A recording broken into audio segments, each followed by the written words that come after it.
A gloved fingertip parts a strip of bark. The wood underneath is pale, damp, carved with a narrow, meandering groove, like a road a tiny animal once walked a long time ago. Listen closely. What did the wood let the worms keep? I want you to lean in. Imagine the smell of wet cedar, the hush of a ridge at dawn, the hush of someone moving slow enough to notice. This is gallery script. I'm Sam Nang.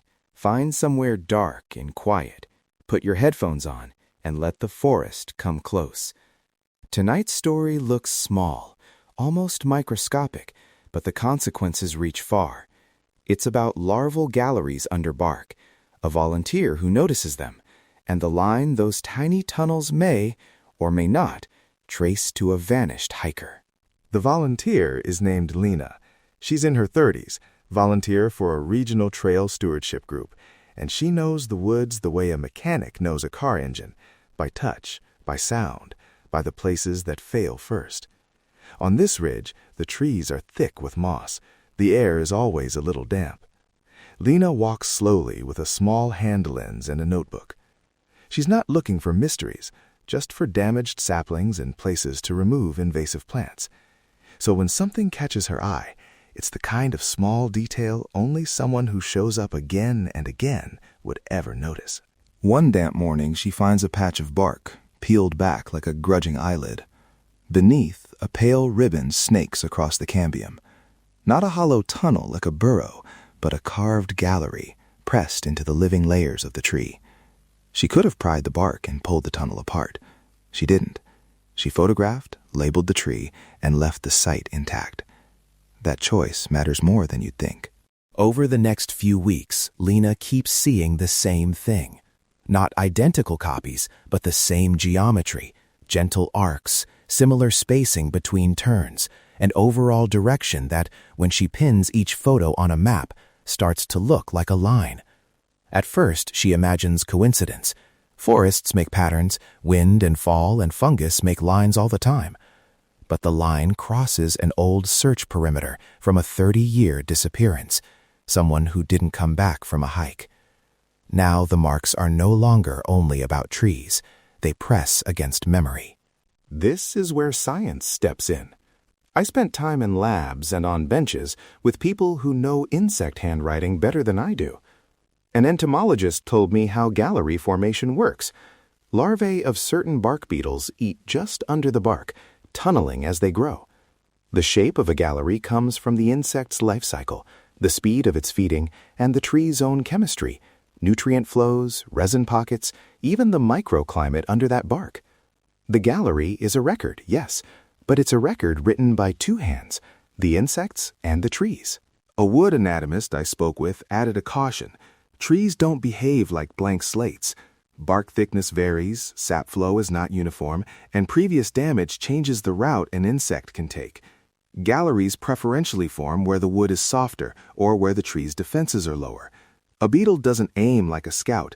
It follows the easiest, the sweetest, the path of least resistance. So a pattern that looks directional to us may simply be constrained by 100 invisible biases. Then there's the human side. When does a curious pattern become a search lead? I talked to a search and rescue coordinator who's worked missing person cases in remote country. He said small biotic traces, broken twigs, crushed grass, animal scat, can be helpful, but only when documented properly and placed in context.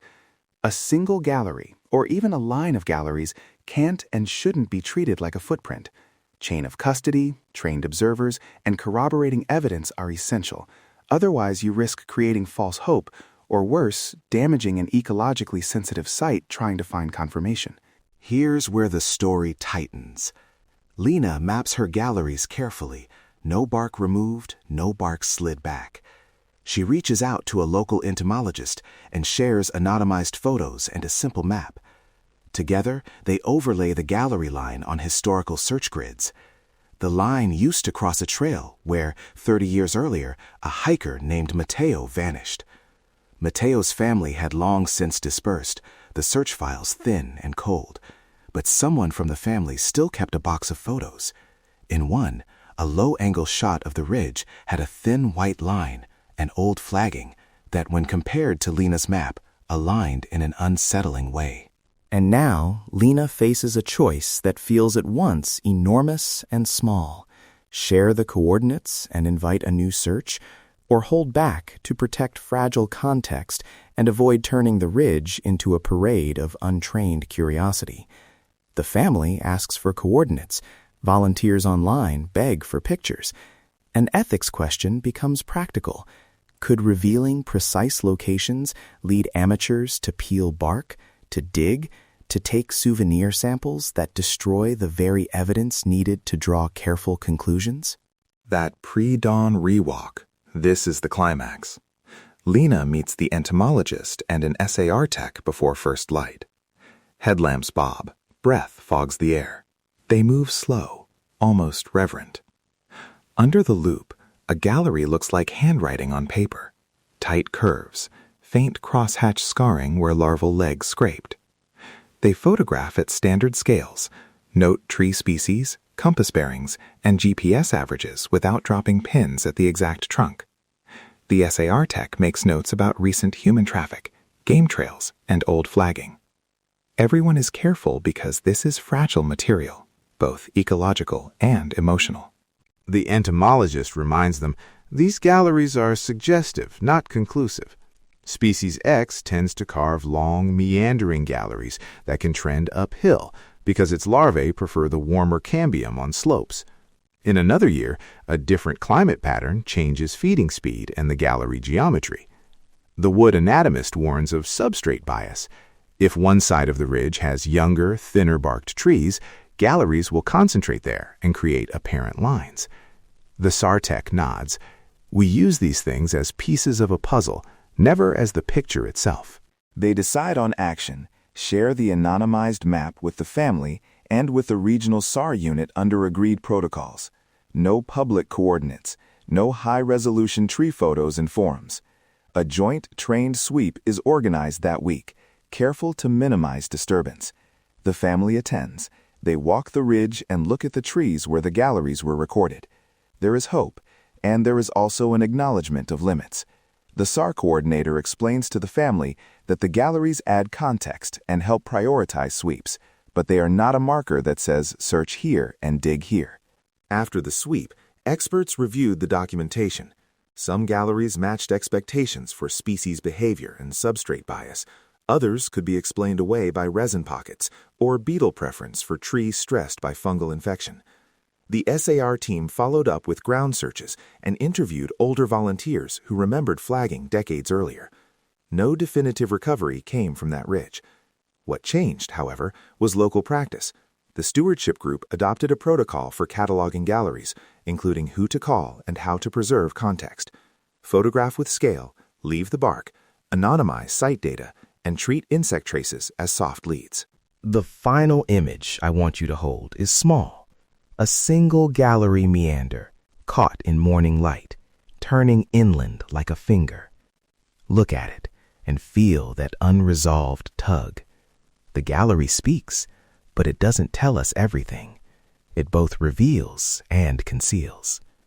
That ambiguity is the story's point. Nature records motion, but it does not mean obedience. The Beetles are not witnesses in a courtroom.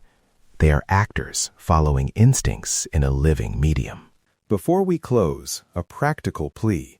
If you find something like this where you volunteer or walk, please do 3 things. 1. Photograph from a respectful distance with scale. Use a coin or a ruler in the frame, but do not remove bark. 2. Record tree species, slope, and an approximate grid reference, but don't post exact locations online. 3. Contact a local forestry office, licensed arborist, or SAR coordinator. They'll tell you whether this should be escalated. Do not strip bark, do not dig, and do not handle galleries without training. These actions damage trees and destroy context, which is the very thing we rely on to interpret these marks properly. There are ethical echoes here. We want answers. We hunger for closure. But the forest asks for patience and care. Turning a beetle's groove into a human hope requires restraint as much as skill. The experts I spoke to repeatedly reminded me, evidence is only as good as the care taken to collect it, and the most responsible choice sometimes is to wait for the right people to arrive. If this stayed with you, subscribe so you never miss an episode. Share this with someone who loves the woods or with the volunteer in your trail group, especially if they like looking small. And if you're a volunteer and you have a question about what to do when you find insect galleries, check the episode notes for contacts and a brief step-by-step guide we put together with regional SAR and forestry partners. Above all, remember, do not peel bark or collect galleries yourself. If you're still here, the ridge stays with you a little longer. The trees keep their own ledger. The beetles keep moving. Until next time, check the corners.